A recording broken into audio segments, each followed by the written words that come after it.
क्या क्या क्या मतलब यार कल पेद्दी द लैंदी देखने के बाद मुझे पेद्दी का श्राप लग गया और मेरे दांतों ने मेरी जबान को ही काट लिया। होता है जिंदगी में कई बार अपने ही अपनों को काट लेते हैं, जैसे मेरे दांतों ने मेरी जबान को काटा और जैसे वरुण धवन के करियर को उसके पिताजी डेविड साहब ने काटा। जैसे कुछ आदमी गरीब ही हो तो ज्यादा अच्छे लगते हैं ना, बिल्कुल वैसे ही कुछ सपने नामुकम्मल ही अच्छे लगते हैं। फॉर एग्जाम्पल डेविड धवन साहब का ये सपना कि मैं अपने बेटे को एक क्रॉस, एक हाइब्रिड बनवाऊंगा बिटवीन सलमान खान एंड गोविंदा, और ये पागल साइंटिस्टों वाला एक्सपेरिमेंट डेविड साहब ने पहली बार नहीं किया। साल 2020 में प्रोफेसर एक्स ये शल्य चिकित्सा करने के लिए अपनी लेबोरेटरी में घुसे थे और वहां इन्होंने सलमान में गोविंदा, गोविंदा में सलमान, सलमान में गोविंदा, गोविंदा में सलमान और उसके ऊपर से डाल दे थोड़ा सा वरुण।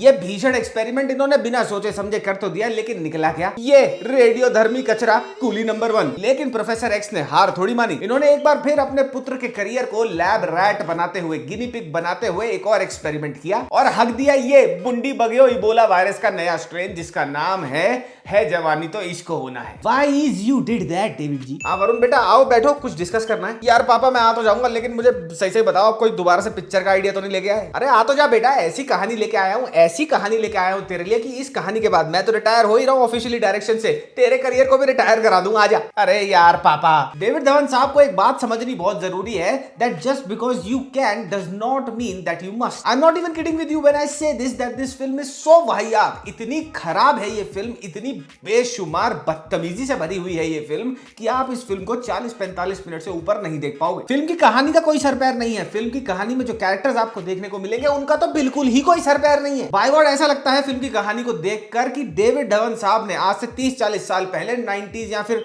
मिड 80s में कोई स्क्रिप्ट लिखी होगी और उसको ड्रॉर में रख दिया होगा। एक दिन वो सुबह उठे, उनके हाथ वो लग गई और सामने से जा रहा होगा वरुण और उसकी गुद्दी थाम ली, अब तू ये पिक्चर करे। जो कॉमेडी इस फिल्म में है ना स्लैपस्टिक के नाम पर, 90s में शायद हंसी आ जाती होगी उस पे, अब तो तुम हंसोगे नहीं, तुम सर पकड़ लोगे अपना। फॉर एग्जाम्पल एक कैरेक्टर बनाया इन्होंने मोटे बंदे का, उसकी शादी है, पिक्चर में होती हुई दिखाई है शादी उसकी एक बड़ी ही सेक्सी सी लड़की से। ऑफ कोर्स वो तो करना ही है, क्योंकि एक मोटा बंदा जब तक एक सेक्सी लड़की के साथ नहीं दिखेगा तो मोटे बंदे का मजाक कैसे उड़ेगा। इस मोटे लौंडे की होती है भैया शादी और उसकी फोटोग्राफी कर रहा होता है वरुण धवन और उसको शेरवानी में समा नहीं रहा होता, वो सांस लेता है और उसका बटन टूट के उसके कैमरे पे लगता है वरुण धवन के। क्या कॉमेडी है। और इस मोटे लौंडे के पीछे हाथी हाथी हाथी का बैकग्राउंड म्यूजिक चल रहा है भाई। अब मैं तुम्हारे को कुछ जोक सुनाता हूं and you already know the drill guys, laughing इन 3 2 1। एक शॉट में मृणाल ठाकुर और वरुण धवन के कैरेक्टर एक दूसरे से बात कर रहे होते हैं तो वरुण धवन कहता है ये एटीट्यूड तुम्हारे में पैदाइशी है या अभी अभी अमेज़न से ऑर्डर किया? Laughing in 3 2 1 guys। हुआ। राकेश बेदी साहब भी हैं फिल्म में और जिनका कैरेक्टर धुरंधर में इतना अनइंटेंशनली फनी बना दिया था। यहाँ पे फनी बनाने की इंटेंशन थी, लेकिन उनको जो जोक दिया है वो मैं तुम्हारे को सुनाता हूँ। राकेश बेदी साहब एक शॉट में वरुण धवन को कहते हैं कि दुनिया में सिर्फ 3 तरह का मिल होता है, ट्रेडमिल, टेक्सटाइल मिल और Laughing in 3 2 1 guys।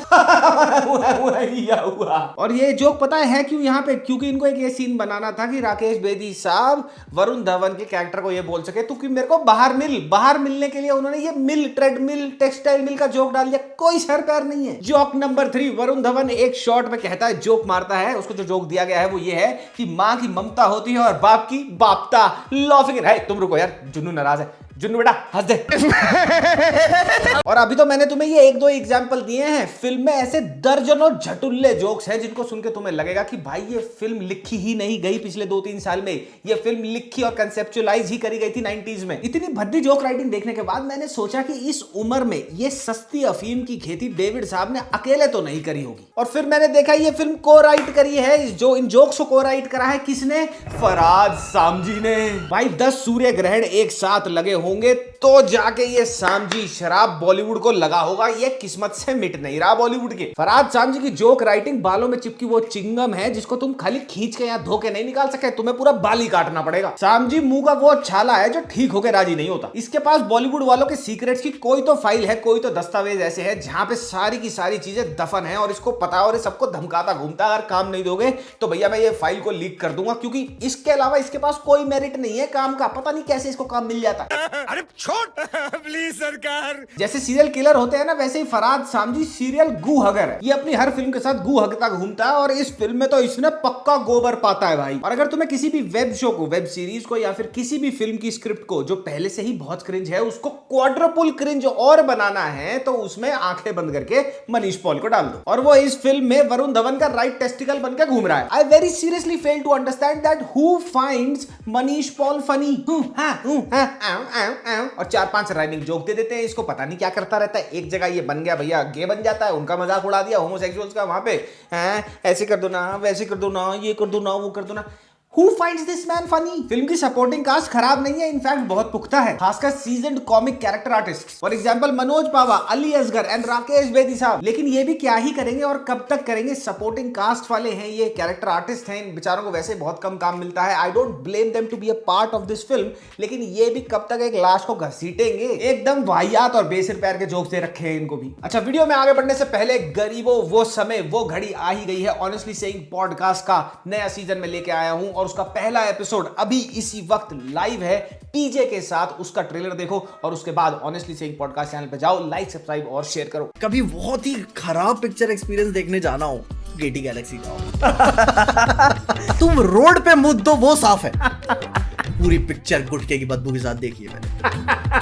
वहां पे हर कोई मुठिया रहा है तेरे आगे पीछे, अगर तू कभी गया तो। शाहरुख, पठान, जवान, डंकी के शोर शॉट हिट के बाद अगर डॉन 3 लेके आता तो वो हिट नहीं होती भाई। 110% भाई। दूसरे का बच्चा पाल ले तू, वो उसका सही सेंस तक भाई मर ही जाता हूं मैं।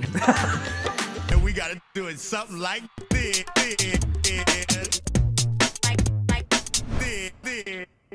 चंकी पांडे डोमिनोज पिज्जा के साथ मिलने वाले एक्स्ट्रा चिली फ्लेक्स और ऑरेगनो के पैकेट जैसा है, जो आदमी ले तो लेता है लेकिन ज्यादातर टाइम उसका कोई यूज होता नहीं है, वो पड़े रहते हैं।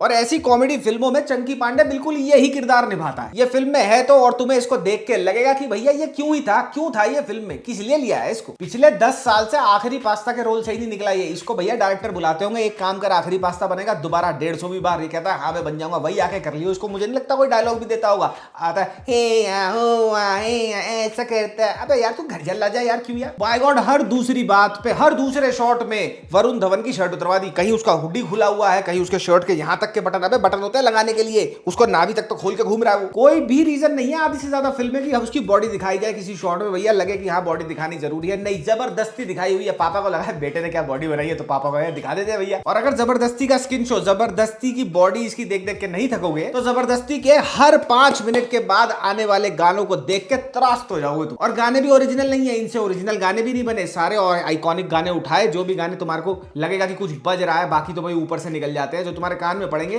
वो सारे आइकॉनिक गाने हैं, उनको उठाया, रीमेक करा उसको और पेल के चिपका दिया। हर 10-12 मिनट के स्टोरी ब्लॉक के बाद स्क्रिप्ट में करना क्या है किसी को पता था नहीं, तो उनको लगा भैया गाना डाल देते हैं ना पुराना, चुनरी चुनरी डाल दो। पूरी की पूरी फिल्म की मैं बता रहा हूं, कहीं पे इधर उधर भी ठीक ठाक नहीं है। पूरी की पूरी फिल्म की कलर ग्रेडिंग इन्होंने सनग्लासेस लगा के करी है। इतनी ज्यादा ब्राइटनेस है कि मेरी एक आंख चोंध मार गई, एक भैंग। फिल्म इन्होंने रील काटने के लिए बनाई है, थिएटर पे चलाने के लिए नहीं। सिनेमेटोग्राफी क्या होता है, क्या कहानी नहीं है फिल्म में, सिनेमेटोग्राफी क्या करेगी भैया, 4 लाइट यहाँ लगाओ, 4 वहां लगाओ, भक्त देने से अंधा कर दो बहनचो ऑडियंस को। हर किसी के मुंह पे किलो भर मेकअप पुता हुआ है। जिमी शेरगिल साहब fantastic actor, give him any role he will ace it. यहाँ पे वो बेचारे, उनका भी कैरेक्टर आर्टिस्ट वाला ही हाल हो रखा है। यहाँ पे भी बेचारे इनको काम मिल गया, यहाँ पे कोई जाट भाई बना दिया उनको यूके का, वो बेचारे कर रहे हैं अपने काम। आई डोंट ब्लेम हिम आइदर। अब मैं सुनाता हूं तुम्हें इस फिल्म की बड़ी चुलबुली सी कहानी, बड़ी सिंपल सी कहानी, और साथ ही मैं तुम्हें दिखाता हूँ अपनी बेटी का लैपटॉप। ये लैपटॉप है उसका। तो भैया फिल्म की कहानी शुरू होती है, ठीक है। फिल्म की कहानी शुरू होती है, पता लगता है मुराल ठाकुर भाई साहब और वरुण धवन भाई साहब, ये दोनों मैरिड कपल होते हैं। तो वरुण धवन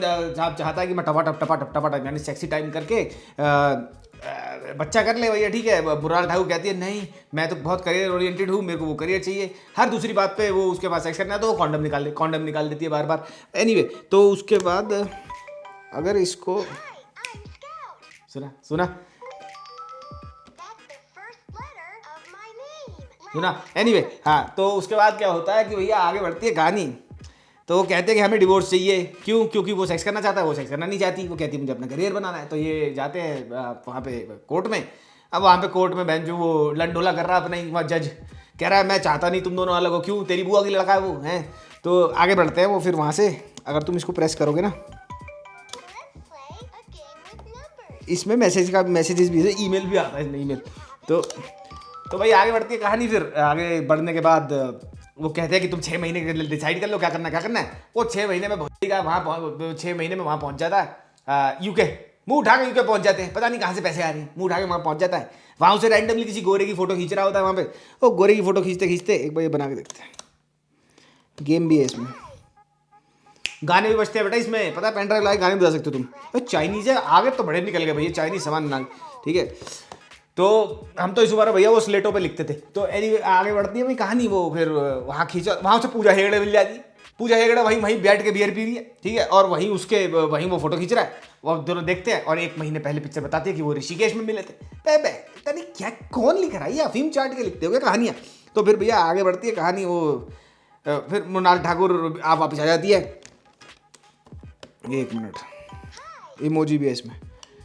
तो आगे क्या होता है, तुम्हें क्या करना है, तुम्हें पिक्चर देखने जाना है क्या। वो कहती है मुझे डिवोर्स चाहिए क्योंकि मुझे सेक्स करके प्रेग्नेंट नहीं होना। लेकिन फिर जिस रात को ये दोनों अपनी सेपरेशन की, अनऑफिशियल सेपरेशन की सेलिब्रेशन कर रहे होते हैं, दारू पी के सेक्स कर लेते हैं, वो प्रेग्नेंट हो जाती है मृणाल ठाकुर। कोई मतलब बना इस चीज का। अच्छा 6 महीने की सेपरेशन में मृणाल ठाकुर को प्रेग्नेंट करके आ गया इंडिया, यूके आके पूजा हेगड़े को प्रेग्नेंट कर देता है। और फिर ना बहुत ही लॉफिंग इज द फनी चूहे बिल्ली का खेल शुरू हो जाता है। पूजा हेगड़े भी वहीं आ जाती है, मृणाल ठाकुर भी वहीं आ जाती है, उसकी जिंदगी में वापस दोनों हो गई प्रेग्नेंट। तो फिर ये इसकी प्रेगनेंसी उससे छुपा रहा है, उसकी प्रेगनेंसी इससे छुपा रहा है, बीच में वो फालतू का ज्ञान आ जाता है औरतों का, फेमिनिज्म का। पता नहीं कौन लिख रहा है, फरहाद साहब जी को पता है फेमिनिज्म का क्या होता है, स्पेलिंग नहीं आती, उसके लिए फेमिनिज्म पीएच से शुरू होता है। मृणाल ठाकुर और पूजा हेगड़े फिल्म के अंदर क्यों है, इन दोनों को खुद ही नहीं पता। और दोनों पूजा और मृणाल का जो कैरेक्टर है फिल्म के अंदर, वो इतना बेवकूफ, इतना धीपिटी का गधा दिखा दिया है इन्होंने, राइटर्स ने, फरहाद साहब जी द राइटर ने और डेविड साहब ने दिखा दिया है कि भैया उनको पता ही नहीं लग रहा है कि वो सेम ही बंदे से इम्प्रेग्नेटेड है, जो उनका पति है वो सेम ही है, उनके बच्चा जो होने वाला है उसका बाप सेम ही है, उनको पता नहीं चल रहा। वो एक खिड़की से दूसरी खिड़की में कूद के जा रहा है, सेम ही दीवार के इस तरफ उस तरफ, लेकिन नहीं। And the funniest thing is the director wants you to root for this Varun Dhawan's character in the film. वो चाहते हैं कि तुम्हें इसके लिए बुरा लगे, बेचारा वो 2 लड़कियों के बीच में फंस गया, उसकी तो कोई गलती नहीं थी, उसने तो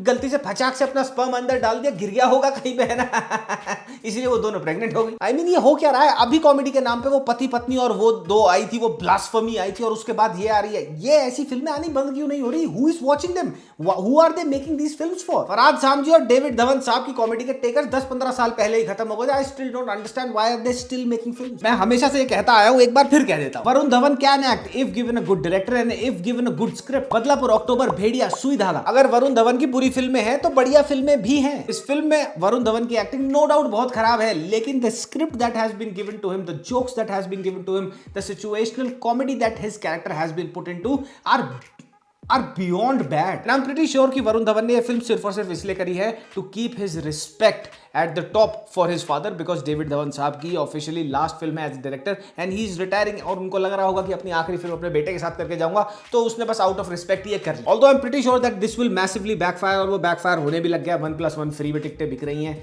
मंडे तक, ट्यूसडे तक इस फिल्म को हर कोई भूल जाएगा एक बुरे सपने की तरह। मैंने हमेशा एक बात कही है कि बूमर माँ बाप की बात 2 बार सुनो, बकायदा सुनो, लेकिन उस 2 बात को अप्लाई करने से पहले 200 बार सोचना। ये लोगों को नहीं पता कि दुनिया कैसे बदल चुकी है और कितनी चीजें चेंज हो गई हैं। They are not ready to accept change, और ये वाली फिल्म उसका सबसे बड़ा एग्जांपल है। बहरहाल भाई मेरा तो दिमाग खराब हो गया भाई, मैं लिटरली अमीबा बन गया, सिंगल सेल्ड ऑर्गेनिज्म बन गया मैं, मल्टी सेल्यूलर ऑर्गेनिज्म से। पिछले 2 दिन में पहले पेड्डी देख ली, फिर वो देखने में मेरी जीभ कट गई, जिसकी वजह से मेरी जीभ लचक मार रही है आज, और फिर उसके बाद मैंने ये देख ली भैया। अब मुझे सिर्फ 2 फिल्मों से थोड़ी उम्मीद है। पहली है जो नेटफ्लिक्स पे आई है, माँ बहन, और दूसरी है बंदर, अनुराग कश्यप और बॉबी देओल की। मुझे काफी उम्मीद है इन दोनों फिल्मों से। कल सुबह उसका रिव्यू तुम्हारे को मैं दे दूंगा, वहां शायद कुछ डिस्कशन करने वाली चीजें भी होंगी, कैसी फिल्म मेकिंग है, क्या क्या चीजें हैं, उसमें मजा भी आता है ऐसी फिल्मों को रिव्यू करने में। इस कूड़े को क्या रिव्यू करूं। तो मिलते हैं कल की वीडियो में, और जाने से पहले एक बार फिर रिमाइंड दिलाए तो रिमाइंड दिला देता हूं। रिमाइंड का मतलब ही याद दिला देता हूं होता है, वो रिमाइंड करा देता हूं तुम्हारे को कि ऑनेस्टली सेइंग पॉडकास्ट पे लाइक, सब्सक्राइब, शेयर कर लेना। इस बार हम कहीं नहीं जाने वाले, पिछली बार मैं बीच में कहीं चला गया था, इसलिए हमने 1 साल का ब्रेक लिया। बहुत बढ़िया लाइनअप आने वाली है पीजे के साथ, ये वाला पॉडकास्ट है, देख लेना। लाइक, सब्सक्राइब, शेयर करके जरूर जाना। तब तक के लिए मामी रज़ा में पप्पी, बाय बाय।